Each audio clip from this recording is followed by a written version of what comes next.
మాతృదేవోభవ. పద్యంబాగిన ఎంత చాలు మనసున్ పట్టంగలేనమ్మా.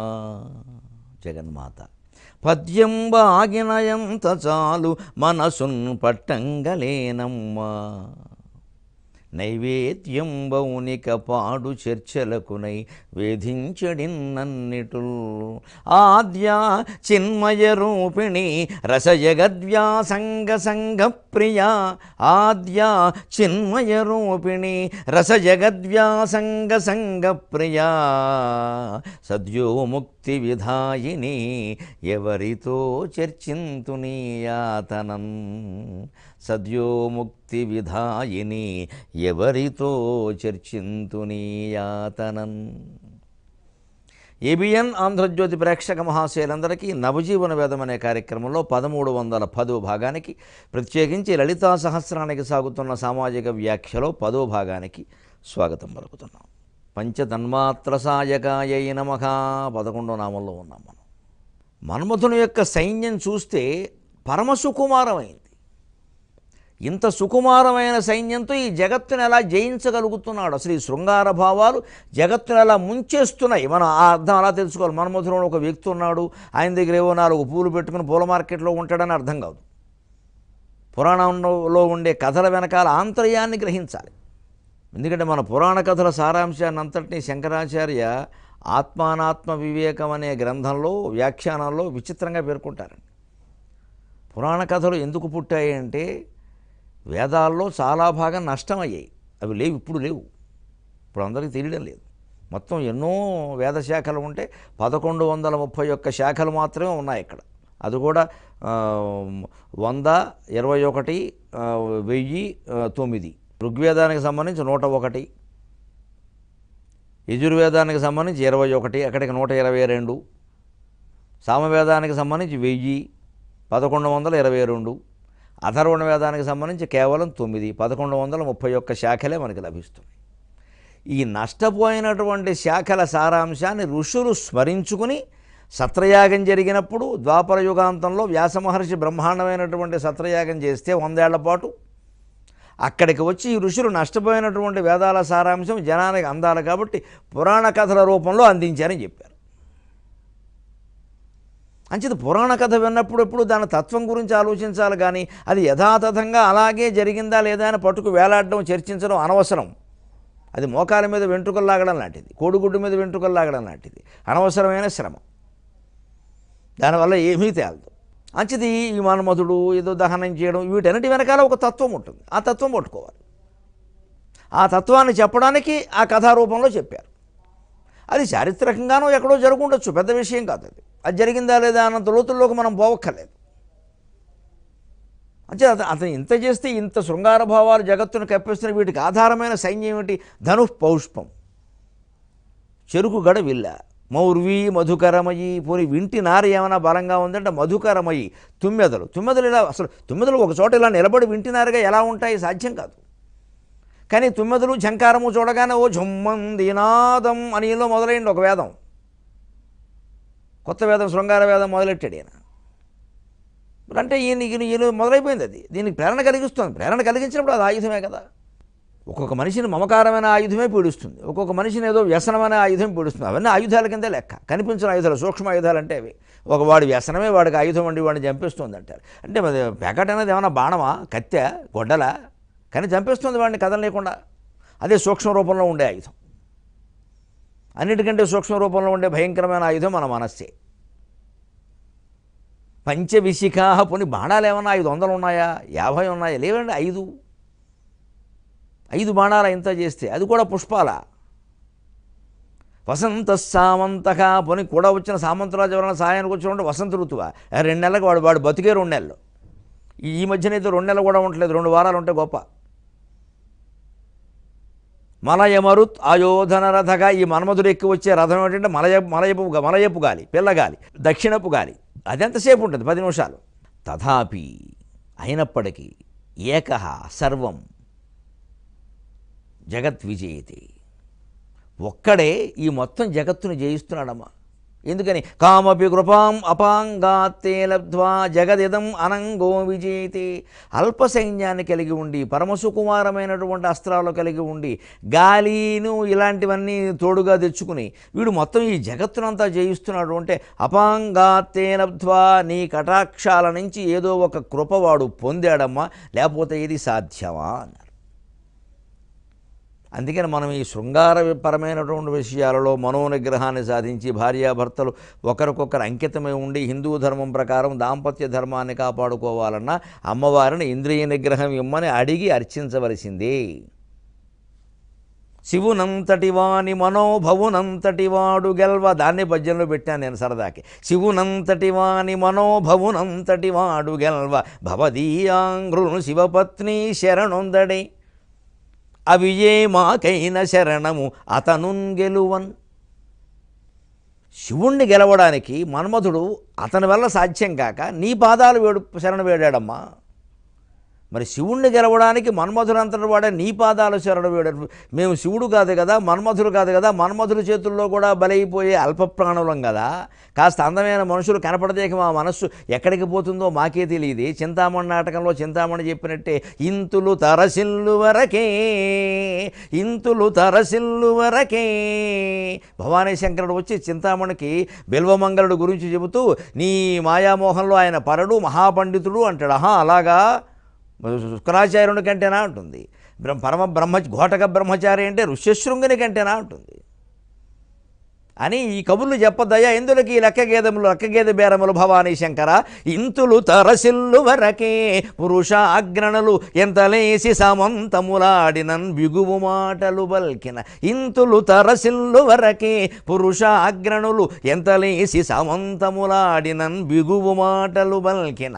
కామిని కంతదృగంచలగ్నికణిక అలవము ఇంచుక పాటి సోకెనేని. భవానీ శంకర కామినీమణి కంతదృగంచలగ్నికణి కాలవము ఇంచుకపాటి శోకనేని. ఎంతటి పురుషోత్తములును ఇట్టే కరుంగరే వెన్న పోలికన్. ఇంతులు తరసిల్లు వరకే. అద్భుతమైన మాట అండి. చింతామణి నాటకం నుంచి మనం గ్రహించగలిగితే ఏళ్ళేసి చప్పట్లు కొట్టి 100 రూపాయలు ఇచ్చి మళ్ళీ పాడించుకోవడం కాదండి యథవదరిద్రం. ఆ భావాన్ని గ్రహించాలి. బాగా పాడావు మళ్ళీ పాడు, ఈ అమ్మాయి ఏ ఊరిది ఎంక్వైరీ మా చిన్నతనంలో చూసేవాళ్ళం. ఈ చింతామణి పాడిన ఈ పద్యం ఇందులో ఉండే సారాంశం గ్రహిస్తే ఇంద్రియ నిగ్రహం ఏర్పడదా? పురుషులు జాగ్రత్తగా ఉండరా? అది మానేసి ఆ అమ్మాయి ఏ ఊరిదని ఎంక్వైరీ చేయడం అంటే మనకు మొత్తం కళలన్నీ దేనికి ఉపయోగపడుతున్నాయి? మనం బాగుపడడం కోసం ఆ మహానుభావులు నాటకాలు రాస్తే మనం మరింత చెడిపోవడానికి వినియోగించుకుంటున్నాం. మనం కామినీమణి కాంత దృగంచల అగ్నిగణికాలవం ఉందండి చింతామణి నాటకంలో కాళ్ళకూర నారాయణరావు గారి మాట. ఒక ఒయ్యారపు చూపు ఆడది విసిరింది అంటే అది అగ్నిబాణంలాగా మగాడి గుండెలను దహించేవలసిందే. ఇక వాడు చదువు మానేస్తాడు, ఉద్యోగం మానేస్తాడు, సంసారం మానేస్తాడు, సమస్తం మానేస్తాడు, అమ్మాయి వెనకాల పడతాడు. అమ్మాయే ప్రపంచం అన్నట్టు ఉంటాడు. వాడికి పెళ్లి కాకపోతే గుణగణాలు ఏమీ తెలుసుకోకుండా దాన్నే చేసుకుంటాను మొదలు పెడతాడు.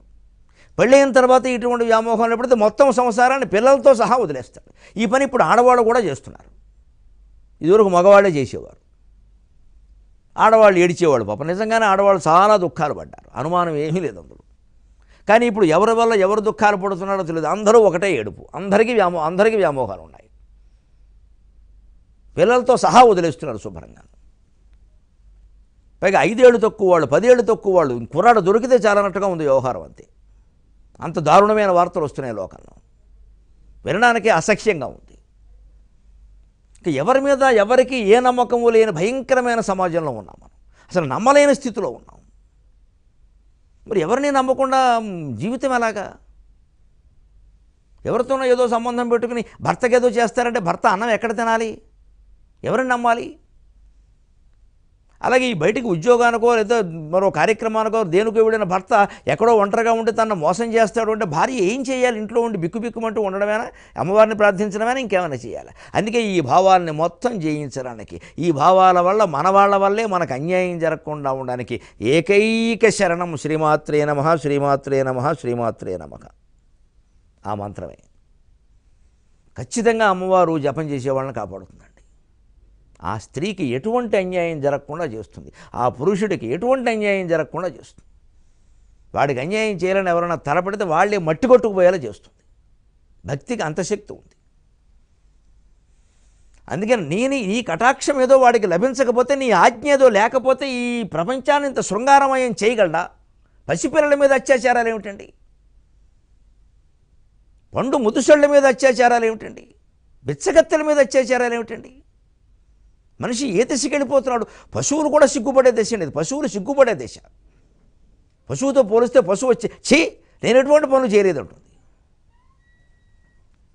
అంత దశలోకి వెళ్ళిపోతున్నాడు మనిషి. పంచతన్మాత్ర సాయక.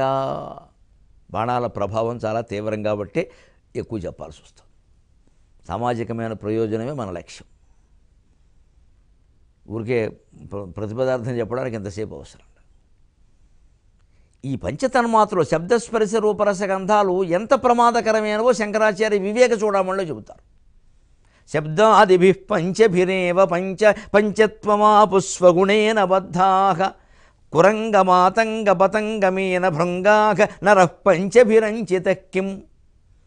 మంచి శబ్దాలంకారంలో చెబుతారు ఆయన శంకరాచార్య. అంటే భావుకత ఎంత ఉంటుందో శబ్దప్రయోగం అంత బాగుంటుంది. సన్మానిత దివ్యకావ్యరచనల్ మనోజ్ఞ శబ్ద మనోజ్ఞభావ సరస మంజుల శబ్ద మనోజ్ఞభావ సమ్మానిత దివ్యకావ్యరచనల్ అని గొట్టుముక్కల రామకృష్ణ శాస్త్రి గారు అంటారు. కెవెన్నవాడు ఎవడుట కావ్యం రాసి ఊరుకోవాలి కానీ ఇక మళ్ళీ దానికి ఏదో సభని ప్రచారమని వాళ్ళకందరికీ పంపించి చదివారా అని అడిగి ఏమండి నా కావ్యం ఏం చేశారని ఈ తాపత్రయం పెట్టుకోవద్దన్నాడు.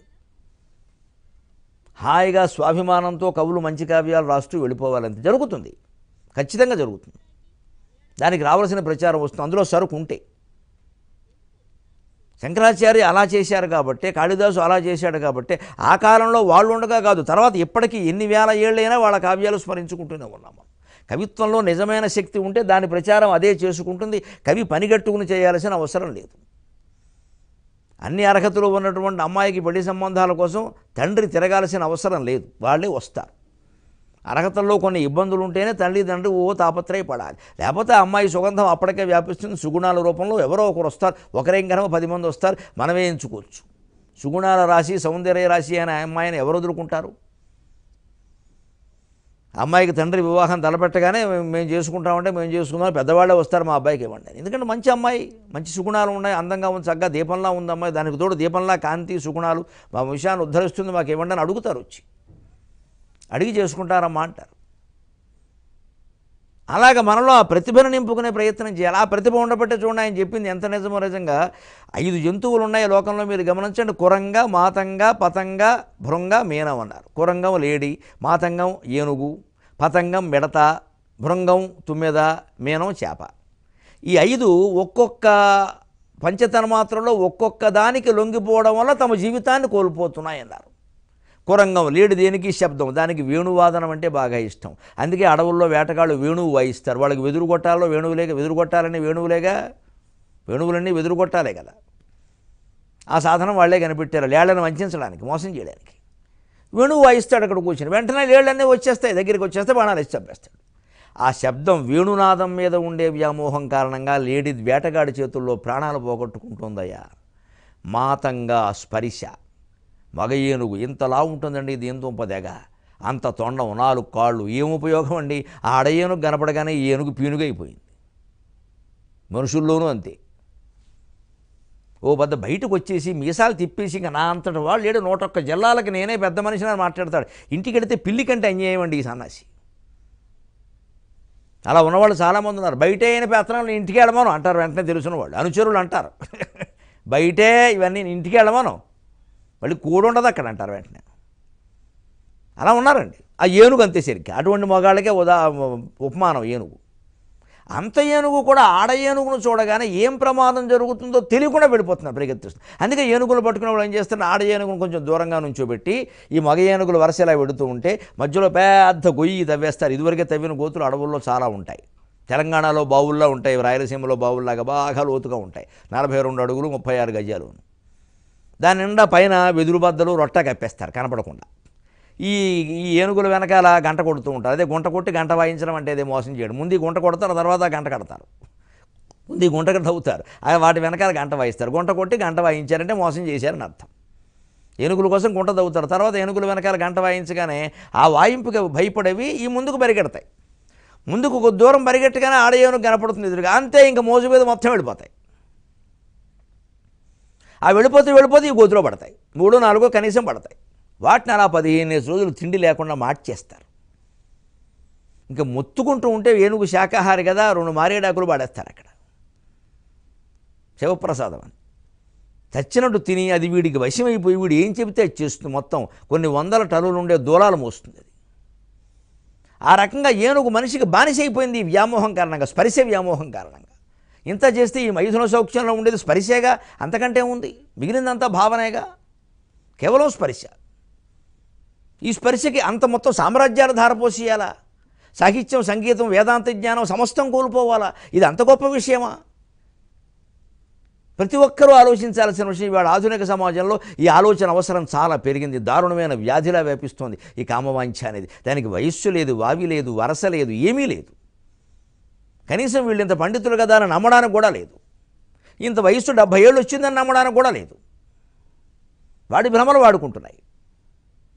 వాడిని వశం చేసుకునేవాడు చేసుకుంటున్నారు. 80 ఏళ్ళు వచ్చి అత్యున్నత స్థానాల్లో రాజ్యాంగపరంగా ఉన్నత పదవుల్లో కూడా ఉన్నవాళ్ళు వేసిన వేషాలు మనం టీవీలో చూసాం. 80 ఏళ్ళు వచ్చి ఇంకెప్పుడు బాగుపడతాడు మనిషి?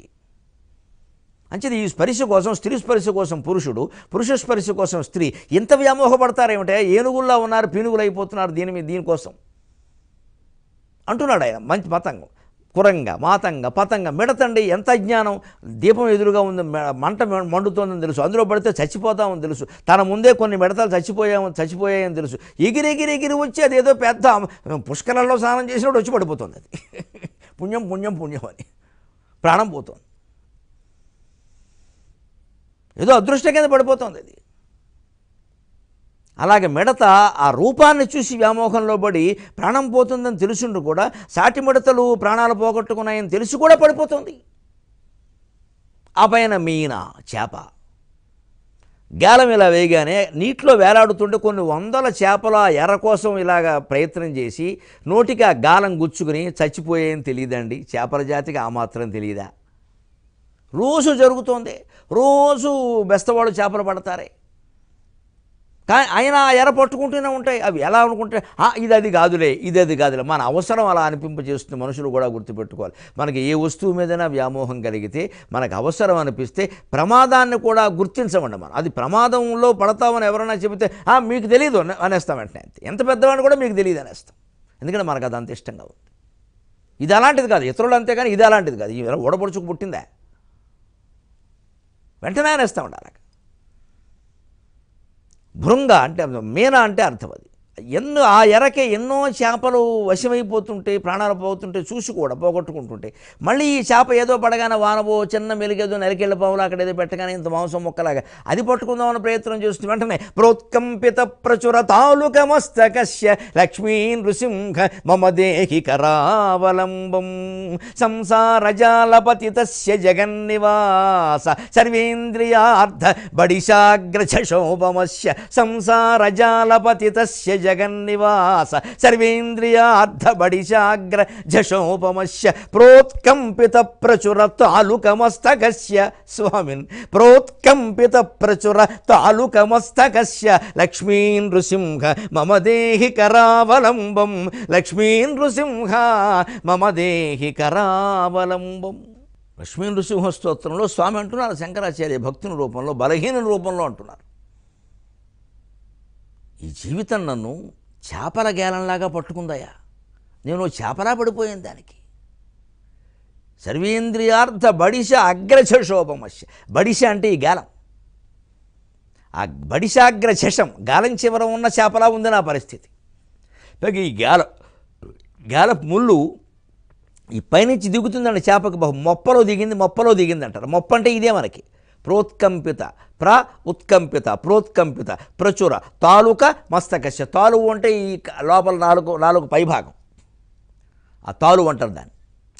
సరిగ్గా చాచ్యాజాజ్యాన్య ఆ అక్షరాలు పలికే చోటు, నాలుక ఏ ప్రదేశంలో తగిలితే చాచ్యాజాజ్యాన్య అనే అక్షరాలు పలుకుతాయో దాన్ని తాలువు అంటారు. ఇంగ్లీషులో ప్యాలెట్ అంటారు దాన్ని.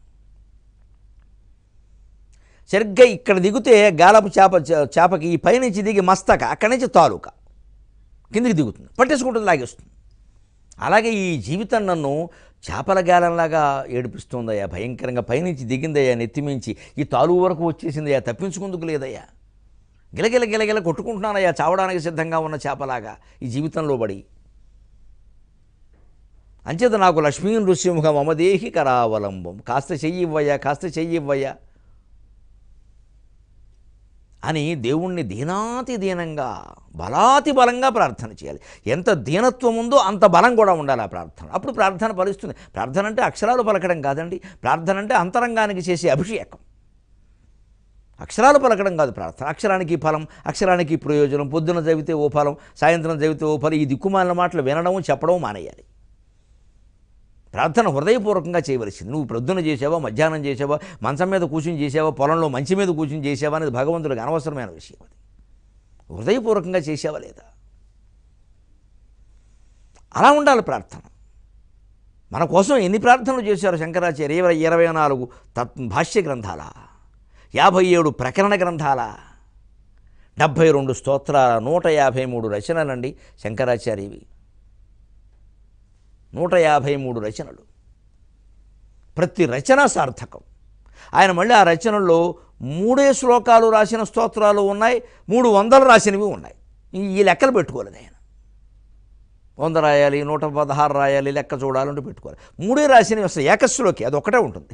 ఒక్క శ్లోకమే ఉన్నది ఉంది, 1000 శ్లోకాలు ఉన్నవి ఉన్నాయి. అన్నీ ఒక రచన అంతే. 1000 అంటే ఒకటైనా ఒకటే. అలాంటివే 153, అందులో ఒకటిది. అంటే అలాగే మీన, భృంగ, తుమ్మెద, అది విచిత్రం. అది గంధం, పుష్పగంధాన్ని చూసి తుమ్మెద వచ్చి పడిపోతుంది. సాయంత్రం అయినా సరే అక్కడి నుంచి కదలడం లేదు. తామరపువ్వు ముడుచుకుపోయింది, లోపల తుమ్మెద ఊపిరాడక చచ్చిపోయింది ఉక్కిరి బిక్కిరై. దానికి తెలియదా సాయంత్రం అవుతే ముడుచుకుంటుందని? రోజు అనుభవమే కదా. మనం కూడా ఎన్నో సంస్థలు పెట్టినటువంటి పెట్టుబడుల్లో పెట్టుబడులు పెట్టేసి మోసపోయి కూడా మళ్ళీ ఇంకా పెడుతున్నామండి. మళ్ళీ ఇంకా ఎవరో ఆఫర్లు, బహుమతులు అనగానే పడిపోతున్నామండి. మీ క్రెడిట్ కార్డు మీద బహుమతులు ఇస్తాము అన్నారు ఏకంగా. కొన్ని లక్షల మందిని మోసం చేశారు, కోట్లు కొట్టేశారు. 5 కుర్రాళ్ళు, ఒక అమ్మాయి కలిసి. 5 కుర్రాళ్ళు, ఒక అమ్మాయి. పాండవులతో పోలిస్తే బాగుండదు, వాళ్ళు చాలా మంచివాడు కాబట్టి. 5 కుర్రాళ్ళు, ఒక అమ్మాయి, 6 ముఠా అండి వేసేసారండి. మొత్తం 1,00,000 మందిని మోసం చేశారు. ఈ మోసపోయిన వాళ్ళు ఎవరు ఇదివరకు మోసపోలేదా? మోసపోయిన వాళ్ళ గురించి వాళ్ళకి తెలియదా? అదే బుద్ధి అంటే. అందుకే మన బుద్ధి మీదే మనం దృష్టి పెట్టాలి.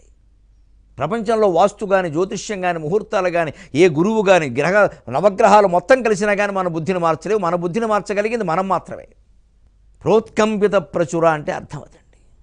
అందుకని శంకరాచార్య చెబుతున్నారు, అది ఆ 7 కురంగము, మాతంగము, పతంగము, భృంగము, మీనము, ఒక్కొక్క వ్యామోహం, శబ్దానికో, స్పర్శకో, రూపానికో, రసానికో, గంధానికో, దేనికో ఒకదానికి లొంగిపోవడం వల్లే తమ ప్రాణాలు కోల్పోతూ ఉంటే నరక పంచభిరంచిత కిం, 5 రకాల వ్యామోహాలకి లొంగిపోయే మనిషి ఏమైపోతాడో చూసుకోవయ్యా అన్నాడు ఆయన. పైగా ఇవి ఎలా ఉంటాయంటే మనం గ్రహించవలసింది, వీటి స్థూల రూపం వేరు, సూక్ష్మ రూపం వేరు, కారణ రూపం వేరని 3 రకాలుగా బాధిస్తాయండి. ఈ పంచతన్మాత్రలు, శబ్దస్పర్శ రూపరస గంధాలు 3 దశల్లో బాధిస్తాయి. అందుకని మొదటి దశలోనే పరిహరించాలి మనం. స్థూలం ఏమిటంటే ఒక అందమైన అమ్మాయిని చూడగానే కలిగేటువంటి భావన, రూపం. అమ్మాయిలు కూడా ఎందుకు, ఒక వస్తువు అనుకుందాం, ఒక సోఫా, బ్రహ్మాండమైన ఒక వజ్రాల ఉంగరం, పోనీ బంగారం షాపుకి వెళ్ళాం, ఒక వజ్రాల ఉంగరం. అది మనకు కొనే స్తోమత లేదు. మనం ఏదో చిన్న మంగళసూత్రంలో చిన్న రూపు ఏదో కొనుక్కుందామని మనం వెళ్ళాం, ఏదో 5-6 వేలు పట్టుకెళ్ళాం అనుకుందాం. అక్కడికి వెళ్ళాక వజ్రాల ఉంగరం కనపడింది. వెంటనే దాని రూపం ముందు ఆకర్షిస్తుంది. అక్కడే చూసి అవసరమైతే ఓ సెల్ఫీ దిగి వదిలేయాలి. ఇంటికి వచ్చాక ఆ ఫోటో చూసుకుంటూ కూర్చోవాలి. అంతేగాని ఎంత బాగుందో అని మళ్ళీను యోగా ఉండాలి అంటే ఈ మొగుండు కట్టుకోవడం వల్ల ఇది లేదని వీడికి మళ్ళీ ఇక్కడ మొత్తం షంటింగ్ ఇక్కడ, ఇక వాడికి మంట. అసలు ఈ భర్తే ఒక వజ్రాల ఉంగరం కావచ్చు కదమ్మా, ఆ ఉంగరం మనకెందుకమ్మా? ఇప్పుడు రెండవది ఏమిటో చూడండి, స్థూల రూపం ముందు ఆకర్షణ, దాన్ని అక్కడ వదిలేస్తే పర్వాలా. వదిలేకుండా మనం ఏం చేస్తున్నాం, ఎంత బాగుందో, యోగం ఉండాలి. అందుకే లక్ష్మీదేవి అందరికీ ఇవ్వదు ఐశ్వర్యాన్ని, దరిద్రపు మొఖాలకు మనకి ఇస్తుంది ఏమిటి? ఇవే మాటలు, ఇది రెండవది సూక్ష్మ రూపమైన అస్త్రం. ఇది పంచతన మాత్రలో దీనికి సూక్ష్మ రూపం. ఇది ఆ వస్తువు మనకు లేదు, ఆ కొట్లోంచి మనం బయటకు వచ్చేసాం. ఆ వస్తువు మన దగ్గర లేదు, అక్కడ లేవు మనం. కానీ దాని గురించిన మాటలు మానలేదు మనం. ఆ మాటలు మానేయాలి. దుఃఖమేనా అంతే, ఆ దుఃఖం ఏదో వచ్చింది అనుభవిద్దాం, మాటలు మానేయాలి. దాని గురించి మాట్లాడుకుంటూ ఉంటే జీవితం అంతా దుఃఖమే. ఇంకా పైగా ఈ దుఃఖం ఇంకో వ్యాధిలోకి తీసుకెడుతుంది. దానికంటే తీవ్రమైందండి వదలంది వాసన. అంటే ఆ మాటలు కూడా మానేసాం, అయిపోయింది తెలిసి. కానీ మనస్సులోంచి ఆ వాసన పోదండి. ఎప్పుడో ఒకప్పుడు ఒకసారి, మళ్ళీ 2 రోజులకు ఒకసారి, మొన్న చూసాం షాపులో వజ్రాల ఉంగరం ఎంత బాగుందో, దీన్ని వాసన అంటారు మళ్ళీ. అంచేది ఈ స్థూల రూపం వజ్రాల ఉంగరం చూసి మనకు ఇవాళ కాంక్ష కలిగిన అక్కడే దాన్ని ముట్టుకోవడమో చూడడమో ఫోటో తీసుకోవడమో చేసి వదిలేస్తే ఈ సూక్ష్మాయుధంగా మారి మరీ ఇంకా కారణాయుధంగా మారి మనల్ని బాధించడం మానేస్తుంది. అందువల్ల ఈ పంచతన్మాత్ర సాయకములు, ఈ 5 రకాల బాణాలు మనల్ని బాధించకుండా ఉండాలి అంటే అక్కడే నిలబడి కాసేపు అదేదో చూసి ఆ విషయాన్ని ఇంక మనసులో ఆలోచించడం మానేయాలి. శబ్ద స్పర్శ రూప రసగంధాల వ్యామోహంలో దేంట్లోనూ చిక్కుకోకుండా శంకరాచార్యుల అలాగే మనం కూడా బతకాలి అంటే ఇదే సాధనం. సెలవు.